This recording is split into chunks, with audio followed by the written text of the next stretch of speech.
வரும் சட்டமன்ற தேர்தலில் தமிழக வெற்றிக் கழகம் விசில் சின்னத்தில் போட்டியிடப் போவதாக வெளியான தகவல்தான் தாவேகா தொண்டர்களை உற்சாகத்தில் ஆழ்த்தியுள்ளது. விஜய் விசில் சின்னத்தில் போட்டியிடப் போகிறாரா என்ற கேள்வியும் எழுந்துள்ளது.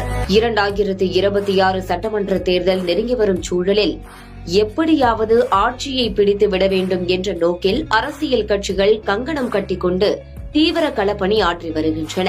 இதற்கு தாவேகா விதிவிலக்கல்ல. தமிழக வெற்றிக் கழகமும் இந்த தேர்தலை சந்திக்க தயாராகி வருகின்றது. முதல் தேர்தலிலேயே தடம் பதிக்க விஜய் தீவிரமாக தயாராகி வருகிறார். அதனை நிரூபிக்கும் வகையில் 2 தாவேகா மாநில மாநாட்டை மிக பிரம்மாண்டமான முறையில் நடத்தி முடித்தார். இதனையடுத்து தமிழகம் முழுவதும் சுற்றுப்பயணம் மேற்கொள்ள விஜய் திட்டமிட்டுள்ளதாக கூறப்படுகிறது. இந்த நிலையில் வரும் சட்டமன்ற தேர்தலில் தாவேகா எந்த சின்னத்தில் போட்டியிடும் என தொண்டர்களுக்கு ஆர்வம் எழுந்துள்ளது. தற்போது சின்னம் தொடர்பான தகவல்கள் இணையத்தில் வைரலாகி வருகின்றன. தாவேகா இதுவரை எந்த தேர்தலில் போட்டியிடாததால் தேர்தல் ஆணையத்தின் பதிவு செய்யப்பட்ட கட்சி என்ற அந்தஸ்தில் மட்டுமே உள்ளது. தேர்தலுக்கு பிறகு வாக்கு சதவீதத்தை பொறுத்தே தாவேகாவுக்கு அங்கீகாரம் கிடைக்கும்.